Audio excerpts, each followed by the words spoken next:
While the family ate dinner peacefully upstairs, the tenant's body was decomposing under a fresh layer of concrete in the basement.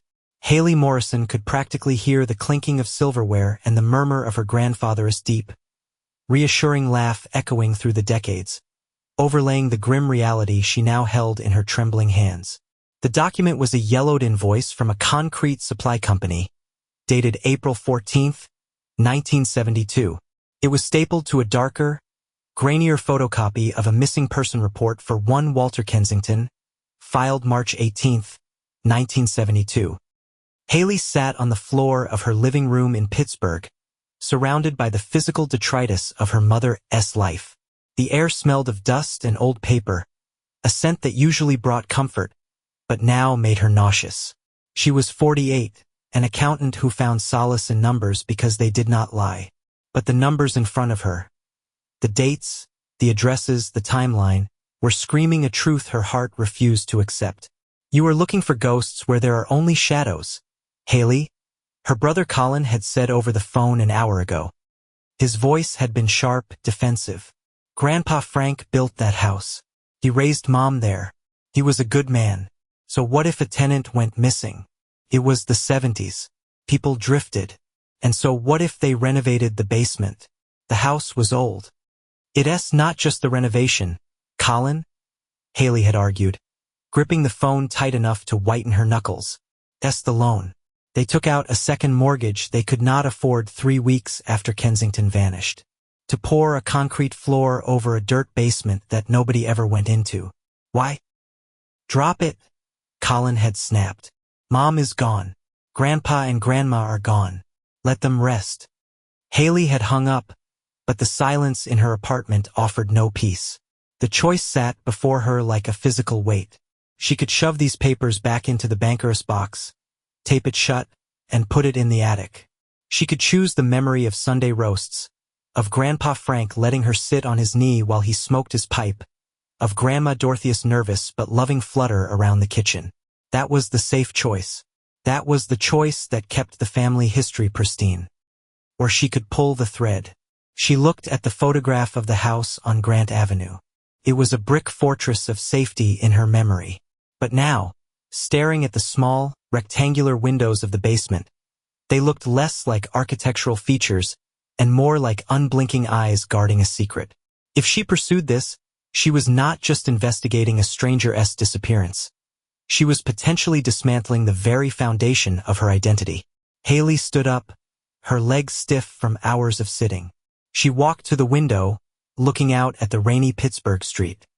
The reflection in the glass showed a woman who looked tired, a woman who had recently finalized a divorce because her husband had lived a double life. She had sworn then that she would never again be the woman who did not look, the woman who ignored the signs. She turned back to the pile of documents. She picked up the phone and dialed the number she had found online earlier. A private investigator named Marcus Webb, who specialized in cold cases and genealogical dead ends. "Webb Investigations," a gravelly voice answered. "Mr. Webb," Haley said, her voice shaking slightly before stealing into the flat tone of a woman balancing a ledger. "My name is Haley Morrison. I have reason to believe that a missing person case from 1972 is not a disappearance, but a homicide. And I believe the body is in a house my family used to own." "That's a heavy accusation," Webb replied after a beat of silence. "Who do you suspect?" Haley closed her eyes. The image of Frank Sullivan, smiling, dusting flour off his hands, lifting her up to touch the ceiling, flashed in her mind. She exhaled, expelling the ghost. "My grandfather," she whispered, "and I have the receipts to prove he buried something." The fall from grace was not sudden. It was a slow, suffocating descent into the murky waters of the past. 2 weeks after hiring Marcus Webb, Haley found herself sitting in a vinyl booth at a diner in McKeesport, watching the investigator slide a manila folder across the sticky table. Webb was a man who looked like he had been carved out of sandstone, eroded, tough, and entirely unbothered by the ugliness of the world. "You were right about the timeline," Webb said, taking a sip of black coffee. "But it gets worse than just a coincidence of dates. Haley did not touch her water. Tell me. I dug into the employment records at Duquesne Steel, where your grandfather worked, and where Walter Kensington was a shift foreman. They knew each other. Kensington was not just a tenant. He was Frank S. supervisor for a brief period in 1971. My grandfather never mentioned that, Haley said. He said the tenant was a quiet man he barely saw. Frank lied, Webb stated matter-of-factly. He opened the folder to reveal a grainy photocopy of an internal disciplinary report from the mill. February 1972, 1 month before the disappearance. Kensington wrote up Frank Sullivan for insubordination and threatening behavior. Apparently, Frank did not like taking orders from a man living under his roof. Haley felt a cold knot tighten in her stomach. The image of the patient, gentle grandfather was cracking, revealing a temper she had never witnessed. A workplace dispute is not a motive for murder. No, Webb agreed, but fear is. I tracked down a man named Raymond Torres. He is 82 now, living in a nursing home in erratic health. He was friends with Kensington. He claims that in the weeks before Walter vanished, Walter was terrified. Not of the job, but of his landlord. Why? Because Walter had found something in the basement, Webb said, leaning in. He told Torres that the wiring was a fire hazard, the support beams were rotting, and the drainage was illegal. He was going to report Frank to the city. In 1972, that would have meant massive fines, maybe condemnation of the property. Your grandparents were already struggling. That report would have ruined them. Haley stared at the table. It was not a crime of passion, or a dark secret affair, or a sudden accident. It was money. It was fear of financial ruin. There's more, Webb continued, his voice lowering. Torres filed a police report in June of '72. He claimed Frank Sullivan cornered him in a bar and told him to stop asking questions about Walter, or he'd end up where nobody finds nothing. The police dismissed it as hearsay. Frank was a family man, a churchgoer. Torres was a bachelor with a drinking problem. The cops took the easy route. Haley felt bile rise in her throat. She thought of the Christmas mornings in that house. She remembered playing hide and seek, crouching in the dark corners of the living room, giggling while her grandfather pretended he could not find her. All that time he had been acting. He had terrified a man into silence while playing the role of the benevolent patriarch. My grandmother, Haley started, her voice weak. Dorothy, she must have known. Neighbors described her as a recluse after 1972, Webb said, pulling out another sheet. Before that, she was active in the PDA, the church choir. After March, she stopped going out. She developed nerves. Your mother mentioned that, did not she? She said Grandma was just fragile. She was not fragile, Ms. Morrison. She was haunted. Haley left the diner feeling like her skin did not fit right. She drove to the old neighborhood, parking across the street from 447 Grant Avenue. The building was a multi-unit apartment complex now, the brick facade painted a garish gray. She looked at the basement windows. She had authorized Webb to take his findings to the McKeesport police. She had given them the disciplinary report, the affidavit from Torres he had secured, and the timeline of the concrete work. She had effectively handed the police the shovel to dig up her family's grave. Her phone buzzed.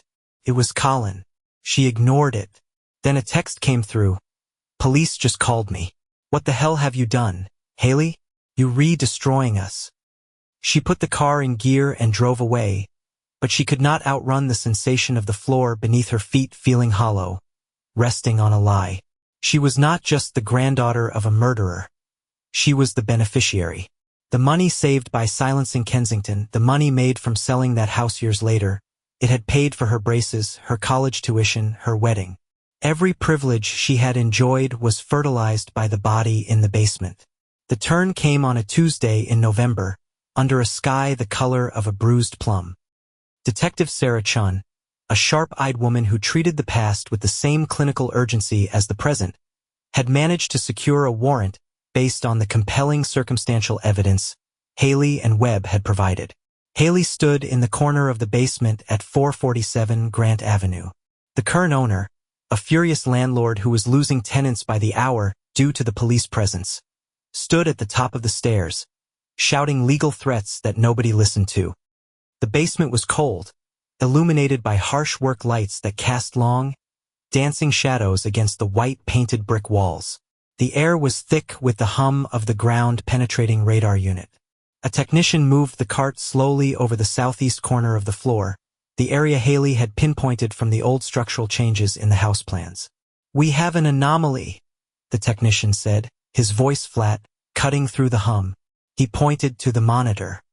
"Soil density change. Rectangular. About 6 feet long, 3 feet wide.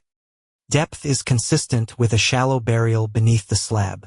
Detective Chun looked at Haley. "This is the point of no return, Ms. Morrison. If we break this concrete and find nothing but old pipes, you're liable for the damages. And your family's name is dragged through the mud for nothing." "Break it," Haley said. Her voice was devoid of emotion. She was past fear. She just wanted the noise in her head to stop. The jackhammers roared to life. The sound was deafening, a violent staccato that shook the fillings in Haley's teeth. Dust rose in choking clouds, coating everyone in a fine gray powder. It looked like the basement was exhaling 50 years of secrets. It took 3 hours to break through the slab. The concrete was thicker than standard, nearly 8 inches. Frank Sullivan had wanted to be sure. When the rubble was cleared, the smell hit them. It was not the smell of decomposition that had long passed, but the smell of stale, trapped earth, a tomb that had been sealed tight. They switched to hand trowels. The room fell silent, save for the scraping of metal on dirt. "Hold it," one of the forensic officers said. He brushed away a clump of dark soil. Something plastic shimmered in the work light. Heavy-duty industrial sheeting, the kind used in steel mills to wrap pallets. It was preserved, surprisingly intact in the dry clay. The officer carefully sliced the plastic. Haley stepped forward, ignoring Chun's gesture to stay back. She needed to see. She needed to look the truth in the face. Inside the wrapping were skeletal remains. But it was the skull that drew Haley's eye. The back of the cranium was shattered. A massive blunt force trauma. "He did not just fall," Chin murmured, crouching down. "Someone bashed his head in." And then the twist. The officer sifting the dirt around the remains pulled out a rusted metal object that had been buried with the body. It was not a weapon. It was a clipboard. A corroded, steel-backed clipboard, the kind Foreman used. "Look at this," the officer said, carefully lifting a preserved scrap of paper that had been pressed between the plastic and the clipboard, shielded from the rot. It was a citation form. He was writing it up, Chen realized, her voice filled with a sickening realization. He was not killed in a fight. He was killed while he was working. Haley stared at the clipboard. The narrative shifted violently in her mind. She had imagined an argument, a shove, a panic. But this was an execution. Walter Kensington had come down here to document the violations. He had his back turned, doing his job, trying to make the building safe. And her grandfather had come up behind him with something heavy, a pipe, a hammer, and struck him down. It was not a crime of desperation. It was a crime of arrogance. Frank Sullivan believed his property rights were worth more than Walter Kensington's life. He had killed a man to save the cost of rewiring the house. The monster was not a shadowy figure. The monster was the banal, practical calculation of a man who decided a renovation budget was more important than a human being. The funeral for Walter Kensington was small, held under a slate-gray sky in a cemetery that overlooked the rusting carcass of the steel mill where he and his killer had once worked. There were only 4 people present: Haley, Marcus Webb, Detective Chun, and Raymond Torres, who had been wheeled in from the nursing home, wrapped in blankets, weeping silently for a friend he had not been able to save. Haley had paid for everything: the plot, the coffin, the stone. The headstone read, Walter Kensington, 1929 to 1972, found at last. As the priest spoke words of comfort that felt woefully inadequate, Haley stood apart, watching the wind whip the dry leaves across the grass. She felt a strange, hollow clarity. The fall of the last few months had stripped her of her illusions, but it had left her with something harder, sharper.